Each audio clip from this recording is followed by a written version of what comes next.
Kita yang pertama Pak untuk bangun stasiun terbesar di Indonesia Pak untuk angkutan kereta. Cadangan batu baranya secara keseluruhan terbesar kedua di seluruh Indonesia. Ini habanya bukan cuma 4X sih Pak, biasanya 40X. Pak Vincent tadi sempat menyebutkan indexing kan. Tidak menutup kemungkinan ya Pak ya.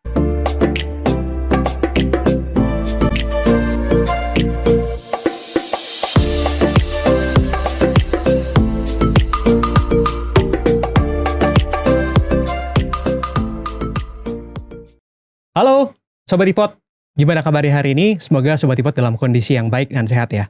Kembali lagi bersama saya David Kurniawan dari Indo Premier Sekuritas. Selamat datang di Emitalk, program di mana Sobat Ipot akan dipertemukan oleh emiten-emiten yang ada di Bursa Efek ya. Nah, hari ini saya kedatangan suatu perusahaan yang sangat keren sekali gitu kan. Mungkin teman-teman dari judulnya pasti sudah tahu, dan teman-teman yang sudah pegang sahamnya kurang lebih 6 bulan terakhir itu pasti senyum-senyum dan bahagia sekali kalau saya lihat gitu ya. Jadi kali ini saya datangan PT RMK Energy gitu ya, salah satu perusahaan pertambangan di bidang batubara dan fokusnya adalah di logistik batubara terintegrasi gitu ya. Dan kali ini saya kedatangan narasumber yang sangat luar biasa, yaitu Pak Vincent Saputra sebagai Direktur Utama dari RMK Energy. Halo Pak Vincent Saputra, gimana kabarnya hari ini Pak? Kabar baik Pak David, thank Baik you ya. nih udah diundang. Thank you. Mungkin pertama saya mengucapkan selamat tahun baru Pak Vincent ya. Sama-sama Pak. Semoga nanti RMK Energy di tahun 2026 mungkin makin keren lagi. Dan kalau saya lihat kayaknya proyeknya 2026 ini panjang ya Pak ya. Betul. Nah Pak Vincent, jadi kalau saya lihat ya RMK Energy itu awalnya kan di pertambangan ya Pak ya. Iya. Dan akhir-akhir ini saya lihat banyak sekali fokusnya di logistik batubaranya. Iya. Mungkin boleh nggak Pak jelasin sedikit ke Sobat Ipot gitu ya. Sebenarnya profil singkat terkait dengan RMK Energy itu gimana sih gitu. Awalnya, historinya gimana Pak? Boleh. Ya memang kadang orang sering bingung tuh Pak David. Kalau orang lihat RMK Energy, mereka bilang ini perusahaan apa ya? Ini kayaknya tambang batu bara. Nah itu benar dan gak benar. Nah, artinya apa tuh benar dan gak benar? Kita punya tambang. Tapi memang tambang ini bukan source of pendapatan kita yang utama. Kita kan beroperasi di Sumatera Selatan. Nah Sumatera Selatan ini cadangan batu baranya secara keseluruhan itu terbesar kedua secara daerah ya, terbesar kedua di seluruh Indonesia. Tetapi kalau kita lihat dari produksinya, itu cuman sekitar 130 sampai 150 juta di tahun lalu. Sedangkan Kalimantan sendiri itu mendekati 600 juta. Nah problemnya apa? Infrastruktur. Infrastrukturnya itu sangat-sangat terbatas. Nah RMKE sendiri saat kita masuk ke Sumatera Selatan, kita lihat nih, potensi batu baranya memang banyak. Tetapi kita bukan mau fokus di situ. Fokus kita adalah justru sebenarnya di infrastruktur. Dan juga dengan kita buat infrastruktur itu, kita jadi bisa beli batu bara dengan harga yang lebih kompetitif. Dan kita bisa jual. Dan di situ ada kesempatan kita untuk melakukan trading. Trading jual beli batu bara. Jadi core bisnis kita tuh sebenarnya itu. Infrastruktur dan jual beli batu bara. Infrastruktur dan jual beli batu bara. Justru malah bukan tambangnya Pak. Bujur bukan tambangnya. Betul. Karena kayak saya lihatnya menariknya gini. Biasanya kan orang itu fokusnya adalah di tambangnya. Fokus kayak ngelihat pertambangan murninya. Betul. Dibandingkan infrastruktur dan logistiknya gitu ya. Tapi RMK Energy ini awalnya sebenarnya di Sumatera Selatan ya Pak ya? Di Sumsel. Untuk utamanya ya. Betul. Apa yang membuat RMK Energy itu fokusnya lebih fokus ke logistiknya daripada ke pertambangan murni? Apa yang membuat RMK Energy, udah kita lebih fokus ke infrastruktur dan logistiknya aja dibandingkan dengan tambang murninya gitu? Karena memang di situ, di Sumsel terutama, itu jarak angkut dari tambang sampai ke sungai terdekat, itu tuh jauh sekali. Salah satu yang paling dekat itu tambang kita, itu jarak angkutnya 100 kilo.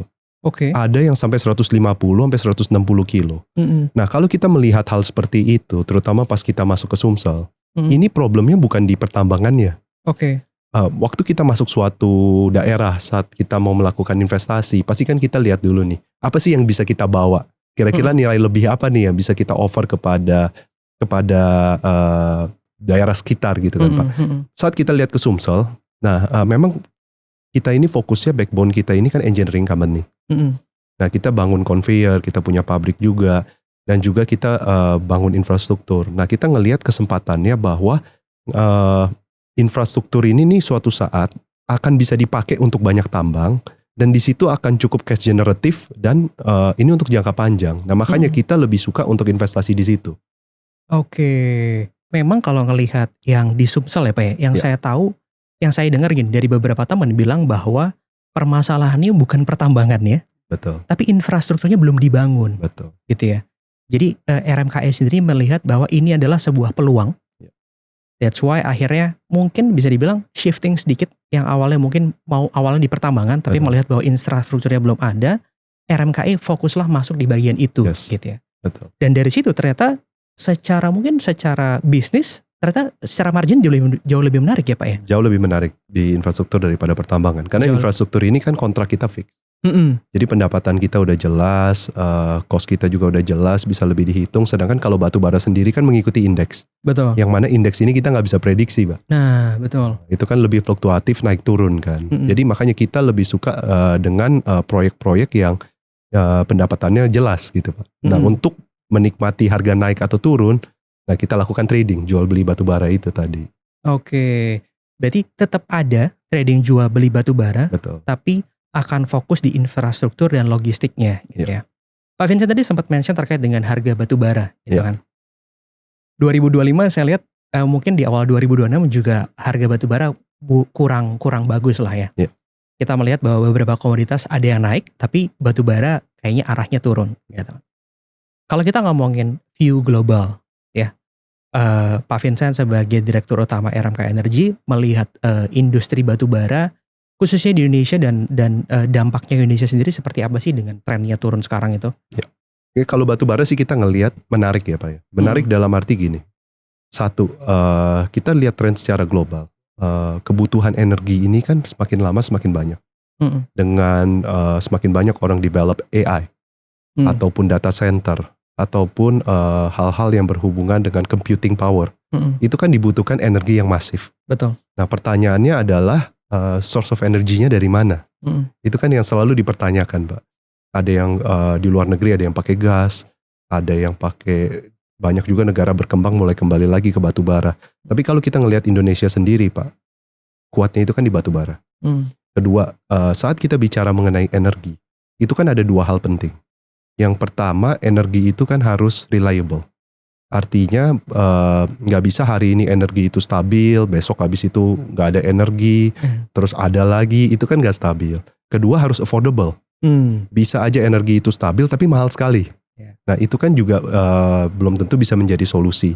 Nah yang kita ngelihat bahwa affordable dan stable sampai saat ini ya masih batu bara Pak salah satunya.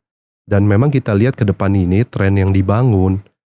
Contohnya ada grupnya Pak Antoni Salim, ada bangun Batamindo di Batam, itu untuk data center, itu mereka membangun PLTU batubara cukup besar, termasuk juga smelter-smelter yang ada di Sulawesi, itu juga membangun smelter mineral mereka dengan batubara juga. Jadi permintaan batubara ini akan dari sisi domestik aja akan cukup banyak. Secara global juga kita ngelihat trennya kurang lebih seperti itu. Walaupun ada yang bilang energi mix dari batu bara itu cenderung stabil atau menurun sedikit. Tetapi kan permintaan energi secara overallnya ini naik terus Pak. Jadi tetap penggunaan batu bara ini cukup signifikan untuk kedepannya. Dan akhir-akhir ini kan kita sering lihat AI ya Pak ya, pertumbuhan Betul. AI ya. Kita ngomongin AI itu kadang orang lupa di belakangnya itu tetap butuh energi kan gitu. Itu Pak. Dan Pak Vincent tadi bilang bahwa ya kalau kita ngomongin energi ya kita cari energi yang paling murah. Source of energy yang paling murah ya akan kembali ke batu bara untuk saat ini gitu ya Pak ya. Betul. Nah biasanya kalau saya lihat perusahaan batu bara itu salah satu indikatornya adalah stripping ratio, SR. Betul. Gitu ya. Nah yang saya pelajari Pak, SR itu rata-rata industri nasional gitu ya di industri batu bara itu 6-8 lah. Dan beberapa perusahaan besar ya itu mungkin 5. Somehow menariknya di PPT-nya RMK Energy itu 4. Ini apakah ada teknologi yang berbeda dipakai oleh RMK Energy menggunakan AI mungkin yang saya nggak tahu. Somehow kenapa stripping ratio bisa bagus banget 4 gitu ya. Ya kalau di Sumsel memang gitu Pak. Stripping ratio-nya ada berkisar dari 2 sampai 4, ada yang 5, ada 6. Memang relatively low. Memang secara geologisnya batu bara di Sumatera Selatan itu memiliki low stripping ratio. Cuman problemnya itu jarak angkutnya yang jauh Pak. Jadi Memang kalau kita bicara Tuhan itu adil, Pak. Ya. Jadi di Kalimantan itu stripping ratio-nya lebih tinggi, tapi jarak keluar ke sungainya itu relatively dekat. Kalau di Sumsel itu kebalik, Pak. Stripping ratio-nya memang rendah, tapi ngangkutnya yang jauh. Nah, kalau kita ngelihat situasi kayak begitu, otomatis kan kita ngelihat value-nya itu ada di mana. Untuk mengerjakan tambang relatively easy karena stripping ratio-nya rendah. Tetapi ngangkutnya itu kan berbeda cerita. Makanya kita fokus sekali di angkutannya itu. Kita bangun infrastruktur untuk itu.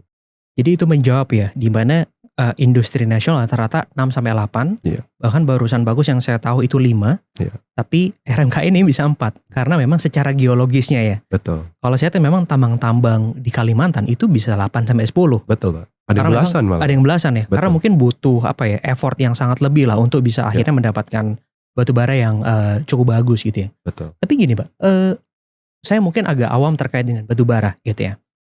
Tapi setahu saya batu bara itu juga punya fungsinya masing-masing ya. Mungkin yang stripping ratio A itu kebutuhannya untuk misalkan energi apa, dibuat untuk apa. Stripping ratio tinggi untuk apa, menengah untuk apa. Itu emang ada beda-bedanya tuh gimana sih Pak Benzer? Jadi gini Pak, batu bara kan ada 2 macam Pak. Ada satu batu bara termal, ada satu batu bara metalurgi. Nah batu bara termal ini biasanya dipakai untuk power generation.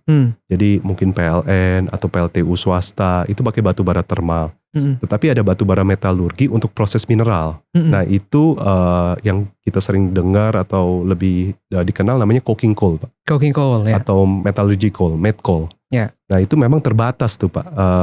Yang memiliki cadangan untuk met coal itu terbatas dan marketnya juga berbeda dengan batu bara termal. Tetapi yang paling common yang kalau orang bicara batu bara itu kita bicara batu bara termal. Oke. Nah stripping ratio kayak contohnya di Sumsel ya kalorinya hampir mirip-mirip dengan Kalimantan. Tetapi ya memang stripping ratio-nya rendah memang formasi geologinya aja Pak. Formasi geologinya karena itu formasi tadi ya. geologinya itu. Ya Tuhan itu adil itu ya. Itu. Kuncinya di situ ya. Dan kalau saya lihat ya Pak Vincent, di tahun 2005 kayaknya memang RMK ini banyak sekali ekspansi lah gitu ya, ekspansi.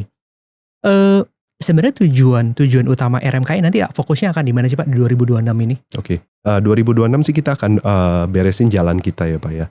Dengan kita menyelesaikan jalan kita dan aturan kan per 1 Januari 2026 diterbitkan aturan oleh Bapak Gubernur bahwa angkutan batu bara tidak boleh melewati jalan umum lagi Pak. Oke. Itu memang menurut kita secara jangka panjang itu memang aturan yang tepat. Kenapa itu aturan yang tepat? Truk batu bara ini kan muatannya cukup tinggi. Betul. Terus frekuensinya juga banyak Pak.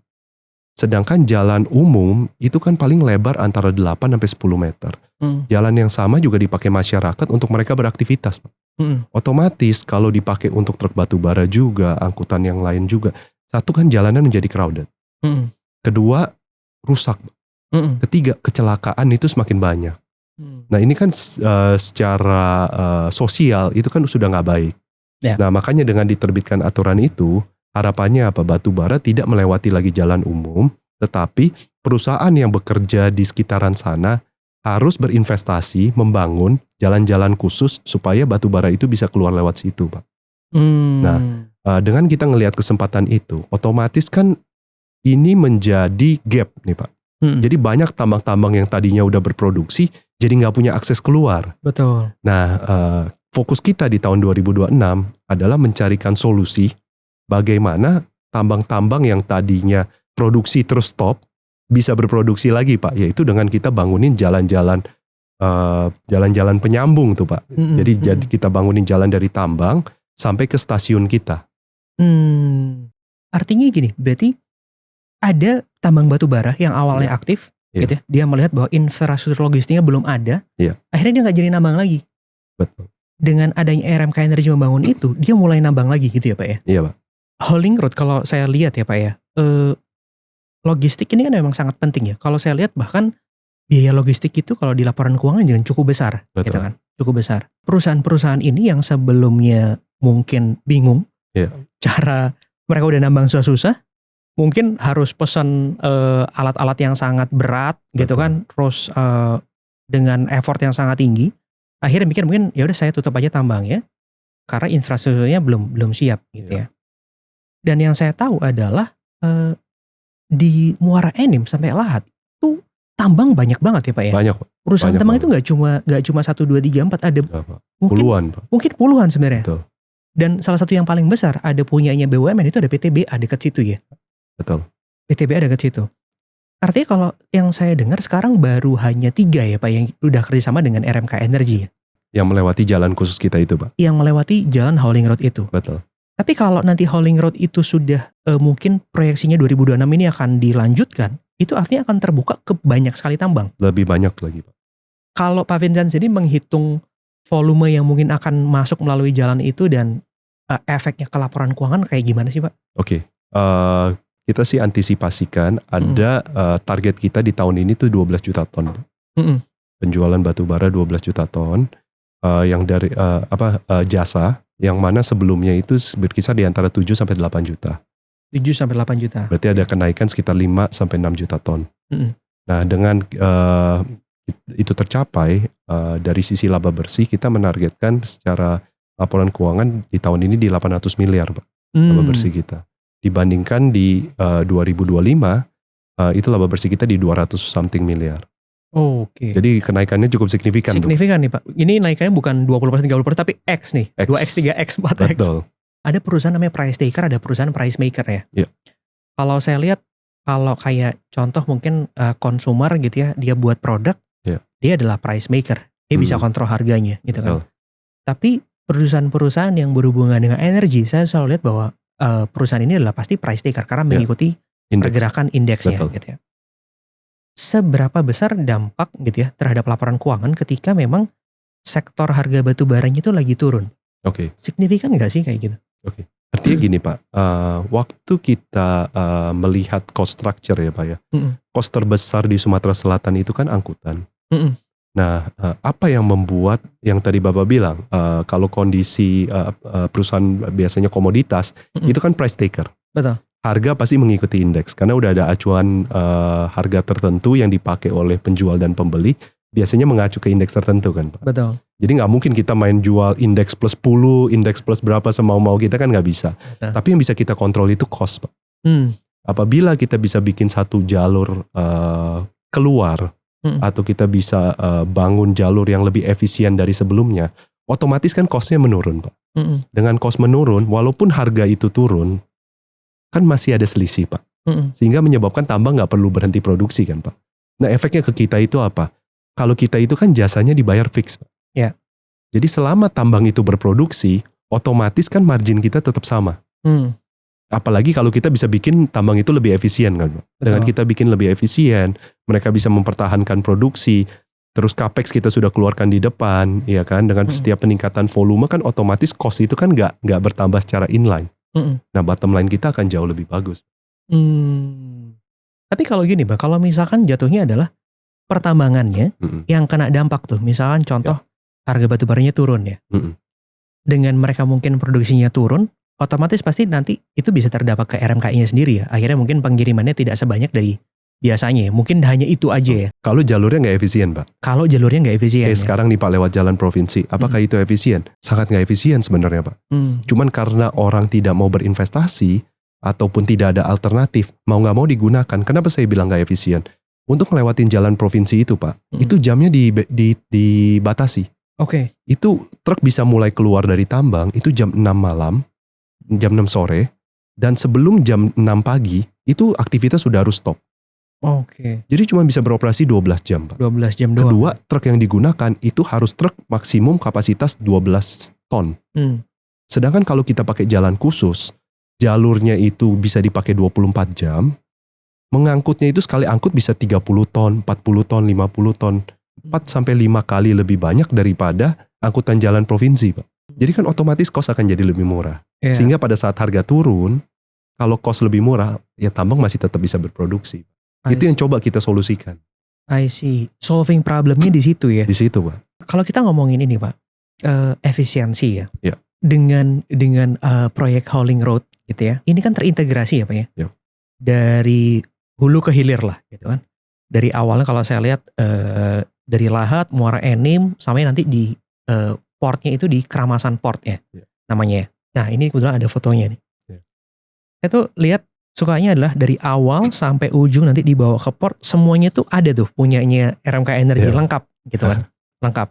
Kalau case-nya seperti ini ya Pak ya, challenging-nya itu kalau misalkan memang sudah jadi, kalau kita ngomong worst case scenario-nya, apa sih Pak yang membuat hal ini menjadi challenge utamanya gitu? Kalau sekarang sih tinggal memaksimalkan produksi aja ya Pak ya. Memang challenge utamanya itu waktu kita mulai itu Pak. Mungkin flashback sedikit Pak ke waktu kita mulai project ini ya. Itu jujur gak gampang. Kenapa gak gampang? Karena satu, belum ada pernah perusahaan swasta yang membangun rel kereta api Pak sebelumnya untuk bongkar batu bara. Jadi pas kita mulai itu cuman Bukit Asam doang Pak. Yang menggunakan rel kereta api. Mereka bongkar di Kertapati, itu satu stasiun setelah kita. Dan juga di Lampung. Mereka ngangkut kurang lebih 400 kilo. Jadi cukup jauh tuh Pak jarak angkutnya. Nah kira-kira di tahun 2011, 11-12 itu Pak, kita sempat menghadap Pak Jonan. Waktu itu beliau jadi direktur kereta api. Kita cerita, Pak ini Sumsel, potensi cadangan batu bara swastanya itu besar. Tapi sampai hari ini yang bisa menggunakan kereta api dan yang sudah berjalan, itu cuma Bukit Asam. Swasta-swasta juga mau dong Pak ya, untuk mendapat fasilitas angkutan yang lebih murah kan. Karena kereta api Pak di seluruh dunia itu angkutan darat yang paling murah. Di seluruh dunia manapun. Kalau kita mulai ngelihat dari Australia, Rusia, China. Mereka bawa batu bara dari Mongolia sampai ke China. Terus dari Amerika di tahun 90-an. Itu mereka pakai steam engine tuh Pak. Yang dari Midwest ke arah coastlines-nya itu. Semua pakai kereta api. Karena memang kereta paling murah. Nah waktu kita approach Pak Jonan, kita bilang Pak kita punya program begini. Bagaimana nih menurut pandangan Bapak? Kata Pak Jonan, wah bagus programnya. Bangun aja. Nah kita bilang Pak boleh gak sebelum kita mulai, kita mau ada semacam MOU atau semacam kontrak dengan kereta api. Oh gak bisa. Oh kita kaget tuh Pak. Karena kita mau bangun stasiun bongkar, tapi kereta api gak mau ngasih kontrak Pak sebelum kita membangun itu. Kita bingung kan, kita tanya Pak kenapa Pak gak boleh ada MOU ataupun gak boleh ada perjanjian. Beliau bilang gini, yang datang ke saya itu udah lebih dari 10 orang. Tapi yang jadi itu 0. Saya tahu dari mana kamu bagian dari yang 0 atau jadi 1 dari 10 itu. Nah kita pikir make sense juga. Yang beliau gak mau adalah kita bikin MOU atau perjanjian. Perjanjian itu dipakai buat keliling-keliling buat nyari financing Pak. Sedangkan proyeknya sendiri belum tentu dibangun. Jadi ada semacam apa ya, kekhawatiran bahwa ini bisa cuma mimpi doang atau disalahgunakan. Disalahgunakan mungkin ditakutkan ya. Iya, nanti dibilang oh ini udah ada mau perjanjian nih sama kereta api nih. Nanti perjanjian ini dipakai buat raise financing atau apa, sedangkan nggak dibangun, nanti kereta api istilahnya image-nya jadi jelek gitu kan Pak. Walaupun mereka bukan guarantor gitu kan. Mungkin ada kekhawatiran di situ. Nah, tapi Pak Jonan sempat bilang, kalau kalian bangun, begitu barang itu selesai, stasiun itu selesai, besoknya saya kirim kereta 1. Waduh, malam itu kita nggak bisa tidur, Pak. Iya kan? Kita tahu nih, ini kita mesti bangun, tetapi 1, kita nggak pegang perjanjian. Kedua, kita nggak mungkin bisa ke bank, Pak. Karena begitu kita bawa ke bank, kita mau bangun nih stasiun kereta api. Hal pertama yang bank tanyain, kamu udah punya kontrak belum sama kereta api? Pasti kayak gitu ya. Pasti kita jawab nggak punya Pak. Nah itu kan orang pasti bingung kan. Nah terus kalau nggak punya, ngapain kamu bangun kan? Kamu ada jaminan kalau begitu udah selesai dibangun dengan capex ratusan miliar, bakal dipakai gitu kan? Nah ya itu maksudnya kita artinya selama 2 tahun waktu itu Pak, kita bootstrapping tuh Pak. Jadi dari cash flow operasional kita pelan-pelan kita bangun. Stasiunnya itu sebenarnya kita bisa bangun dalam waktu 6 bulan kalau sekarang. Oh cepat juga ya Pak. 6 bulan Pak. Karena waktu itu keterbatasan dana mulai dan belum pernah dilakukan.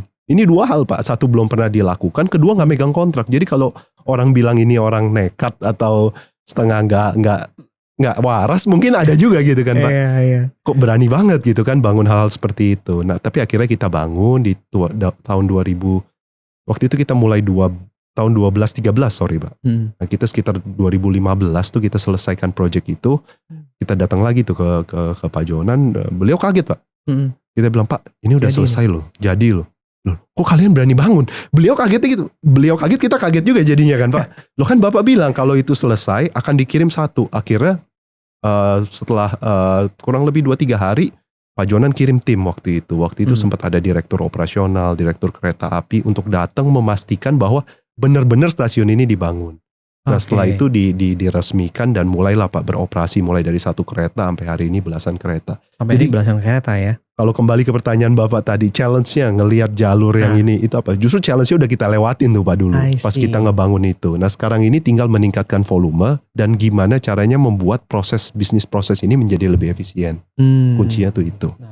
Karena memang kalau saya lihat dari awal ya, dari hulu ke hilirnya tuh lengkap banget. Oke nih, dan proyeknya kan 2006 tadi adalah hauling road ya. Iya Pak.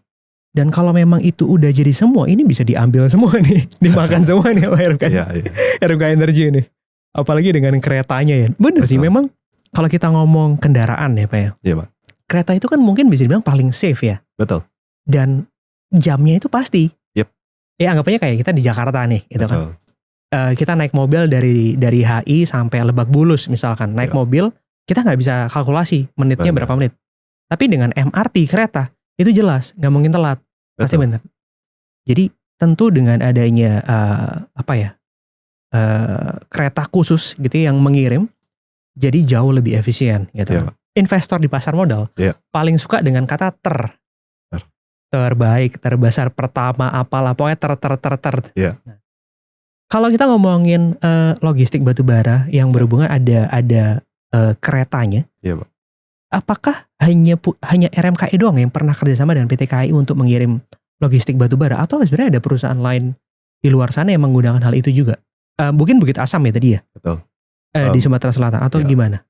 Kita yang pertama Pak untuk bangun stasiun, untuk stasiun bongkar ya Pak ya. Setelah kita ada beberapa yang membangun, tetapi kapasitasnya saat ini kami yang terbesar Pak. Terbesar ya? Di daerah Sumatera Selatan. Di daerah Sumatera Selatan, dan di Indonesia angkutan kereta api untuk batubara cuma ada di Sumsel. Jadi mungkin kita boleh klaim bahwa kita terbesar di Indonesia Pak untuk angkutan kereta. Untuk batubara. Untuk batubara. Karena terbesar. Di Kalimantan nggak ada Pak.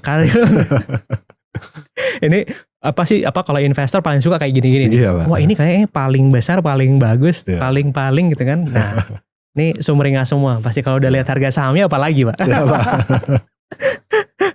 Sebenarnya saya pribadi juga setuju dengan statement bahwa energi gitu ya untuk saat ini.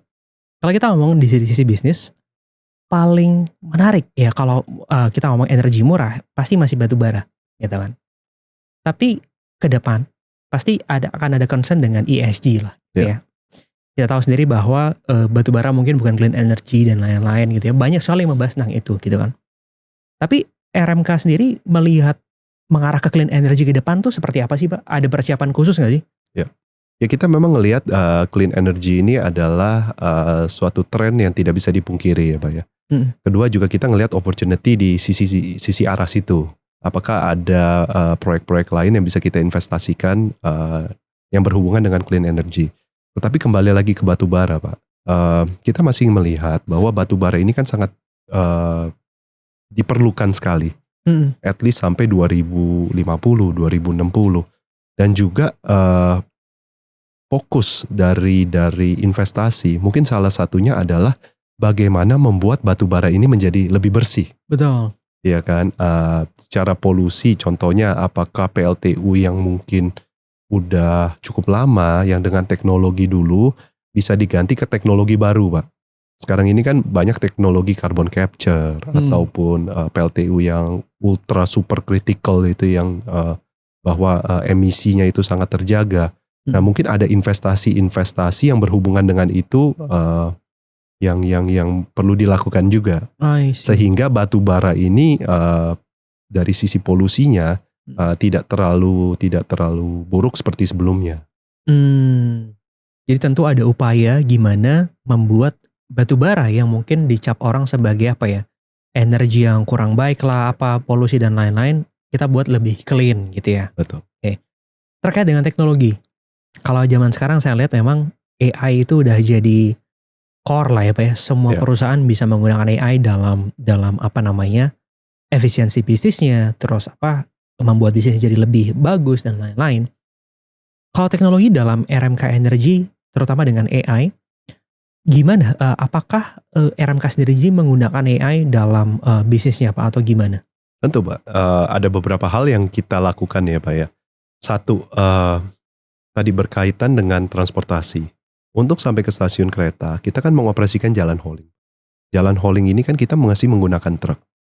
Nah kalau truk dengan jumlah yang cukup banyak dan operasional 24 jam, yang paling worry itu kecelakaan, Pak. Supir ngantuk, supir kecapean.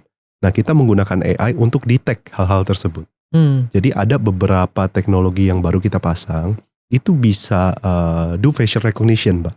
Jadi kalau orang menguap, itu di command center kita tuh akan kasih alert, Pak, bahwa mungkin supir ini fatigue atau ada yang melakukan habit yang gak safe, contohnya nyetir sambil merokok, nyetir sambil main handphone. Apabila mata nggak ngelihat ke jalan gitu, Pak, dia melihat handphone, nah itu akan kedetek tuh, begitu. Itu dengan facial recognition. Canggih juga ya, jadi cukup canggih. Bener-bener langsung kayak kita dari command center bisa ngelihat nih. Bisa ngelihat. Ini David nih. Kayaknya ngantuk mulu nih, David nih gak kerja nih. Tidur gitu. Nonton kan, podcastnya Ipot dulu nih kayaknya. Jadi bisa kedetek langsung bisa ya? Bisa kedetek langsung. Ya? Sehingga sebelum terjadi apa-apa, kita bisa antisipasi kan, Pak. Ya. Kalau misalnya kelihatannya, oh ini patternnya nih bahwa supir ini terlalu capek.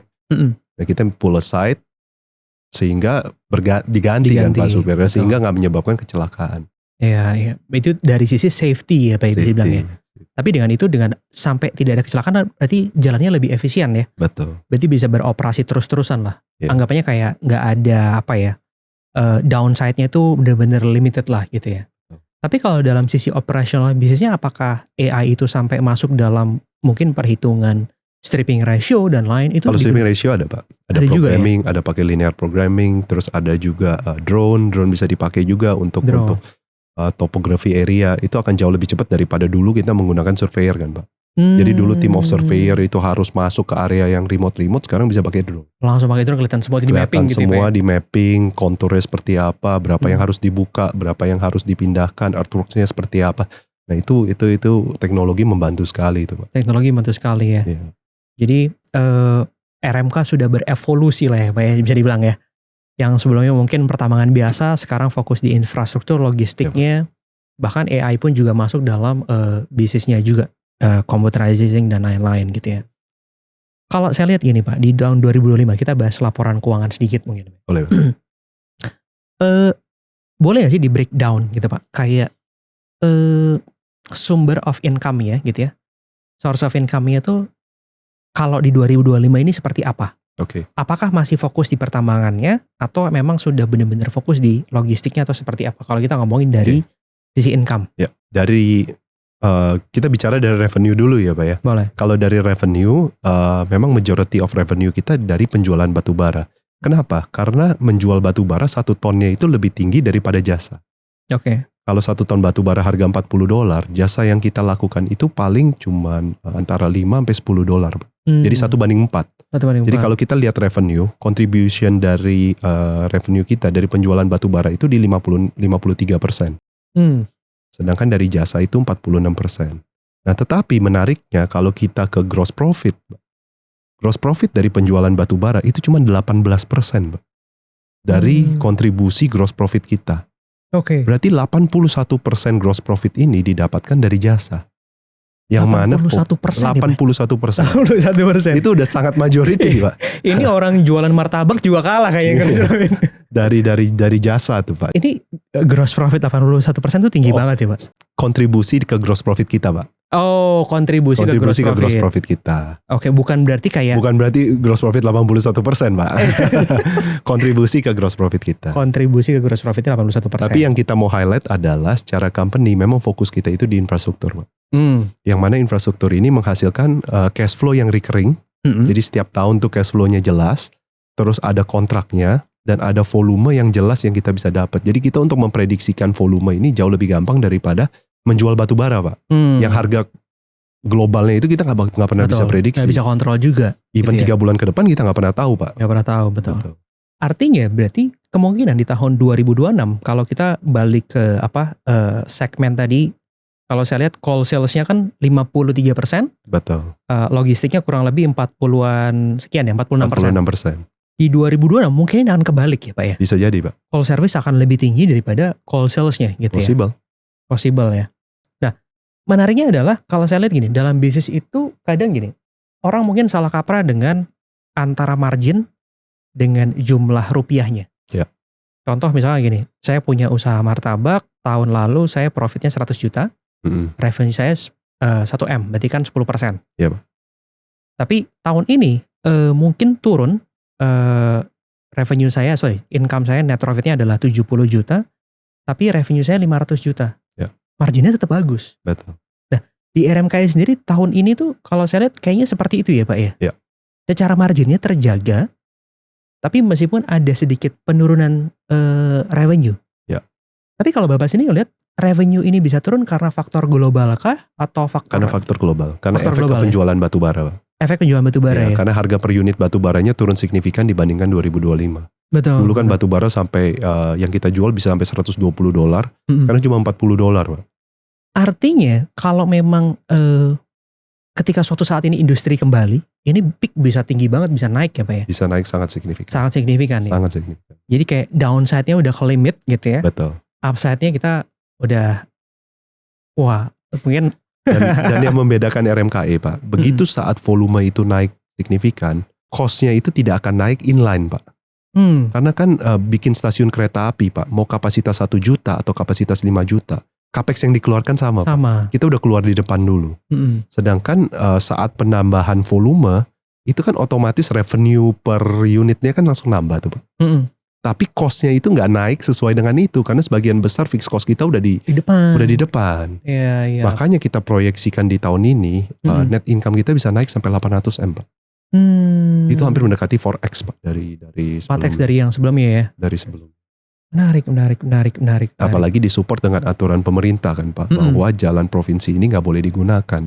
Jadi mau nggak mau ya tambang harus beralih ke jalan khusus. Dan kita salah satu yang punya yang provide jalan itu ya. Jadi mau nggak mau harus tuh pakai tuh. Kebetulan. Jadi memang apa ya? Mungkin RMK juga melihat ini sebagai apa ya? Potensi bisnis. Iya Pak. Apa yang dilakukan oleh RMK Energy adalah suatu hal yang justru mensupport ya Pak ya. Betul. Kalau pemerintah membuat peraturan seperti ini, gitu ya sudah kita buatkan jalannya. Jadi kalian tambang-tambang yang ada di area Sumatera Selatan ini bisa menggunakan itu. Betul. Gak perlu bingung juga kan, daripada mereka investasi sendiri. Yes. Silakan pakai logistik kita. Betul. Gitu ya Pak ya. Dan inline dengan program pemerintah. Inline dengan program pemerintah. Dan masyarakat pun juga senang. Of course. Mereka nggak terganggu gitu kan. Jalan-jalannya mereka juga enak. Mungkin nggak ketemu tronton besar ya. Jadi memang aturan ini Pak, yang aturan Bapak lihat ini bahwa dikeluarkan itu dikarenakan ada satu jembatan di Muara Enim itu roboh. Jadi jembatan yang dipakai aktivitas masyarakat pas dilewatin truk batu bara karena overweight, jembatan itu roboh Pak. Sampai hari ini belum diperbaiki tuh Pak. Dan posisinya memang ketika ada truk batu bara Truk yang batu lewat, bara. Truk batu baranya ikut nyemplung Pak. Ikut nyemplung. Kan itu sebenarnya satu secara safety sangat-sangat tidak safety. Kedua untuk masyarakat itu kan merugikan Pak. Betul. Yang mana jembatan ini tadinya bisa dipakai untuk aktivitas. Ya bisa lewat. Mungkin dari rumah ke sekolah, dari rumah ke kantor. Sekarang kan mereka harus muter Pak jauh. Karena jembatannya putus. Dan sampai hari ini belum diperbaiki. Begitu minta perusahaan yang lewat itu untuk bertanggung jawab, dibilang saya nggak punya budget untuk bikin jembatan ratusan miliar seperti ini gitu kan Pak. Itu mungkin perusahaannya belum kenal RMK Energy Pak. Harus dikenal, harus datangin nih. Tapi ya memang kan kita ngerti juga Pak, sebagai transportir mereka cuma mengelola berapa truk ya kan. Untuk mengganti ratusan miliar itu juga nggak mungkin kan. Pasti ya. Ya tapi memang secara problemnya kenapa dari awal menggunakan jalan itu kan. Ya. Dan over capacity lagi. Oke. Jadi kalau kita kembali ke laporan keuangan gitu ya, dengan melihat potensinya, regardless mungkin ada penurunan revenue, tapi margin terjaga. Ya. Dan Pak Vincent sini melihat bahwa di 2026 itu bukan lagi 30-40%, tapi 4x. Ya. Dari 200 miliar, labanya bisa naik ke 800 miliar. Itu full year-nya ya Pak? Full year-nya Pak. Full year-nya ya. Sekarang saya mau ngomongin mungkin sedikit tentang harga saham kali ya Pak ya. Karena pasti sobat investor itu pasti pengen dengar atau pengen tahu lah pandangan juga terkait dengan harga saham. Karena kita kalau dari pasar modal, endgame-nya adalah apa yang saya beli bisa naik ke harga berapa. Kan gitu Pak Vincent. Ini kalau boleh dijawab ya Pak ya. Iya Pak. Kalau saya lihat di 2025, itu kan tadi saya bilang bahwa mungkin sobat iPod yang sudah pegang RMKE dari 6 bulan terakhir, itu semuanya senyum Pak. Bahkan kayaknya kalau saya hitung nih dari chart saya gitu ya, ini kenaikannya bukan mungkin sama kayak laba bersihnya, naiknya X Pak. X Pak. Yeah. Yang menarik gini Pak Vincent, di 2025 ya Pak ya, banyak sekali saham-saham yang naik gitu kan.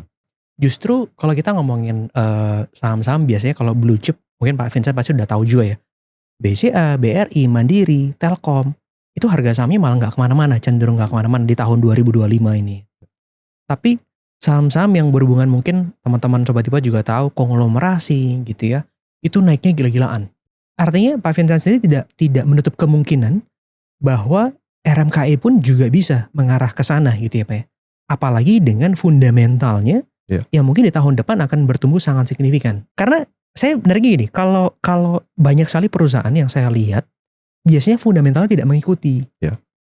Jadi harga sahamnya naik sangat signifikan, terapresiasi masuk suatu indeks, tapi fundamentalnya mungkin ya nggak ada justifikasi yang saya lihat benar-benar pure fundamental naik signifikan gitu ya. Yeah. Tapi kalau saya melihat prospek dari RMKI, kalau dari Bapak menyebutkan hauling road dan efisiennya seperti apa, dan kalau saya lihat yang paling saya kaget adalah Muara Enim ini ternyata memang Sumatera Selatan tuh banyak sekali perusahaan tambang. Yep. Bukan 1, 2, 3, 4 tapi belasan sampai puluhan gitu. Betul. Lah kalau ini semuanya pakai RMKI ini diambil semua, ini labanya bukan cuma naik 4X sih Pak, bisa 40X. Overtime Pak. Berarti kalau 40X sekarang market cap 26T Pak ya, minimal 100T mungkin ya. Yeah. Tapi Pak Vincent sendiri gimana? Kaget gak melihat harga sahamnya kalau saya lihat 2025 ini naik signifikan gitu? Atau fully aware dengan itu? Cukup kaget Pak, cukup kaget. Tapi ya memang kita memang cukup aware juga bahwa ya dengan fenomena yang tadi kita bilang itu Pak, indexing tadi itu, ya memang nggak mengherankan kalau banyak perusahaan valuasinya akan di atas. Gitu. Tapi gini Pak, setahu saya kalau harga sahamnya sangat terapresiasi, biasanya pasti investornya akan banyak Pak. Bapak jadi capek. Yeah. Karena investor retail akan banyak terus Pak. Kayak saya. Akan banyak. Nah, ini prospeknya gimana? Yeah. Karena setahu saya gini, biasanya kenaikan harga saham itu ditopang dengan pertumbuhan SID-nya masuk ke saham tersebut. Gitu. Investor relationnya biasanya capek Pak. Jelasin. Tapi nggak apa-apa, aman ya. Aman, investor relationnya jago ya di sini ya.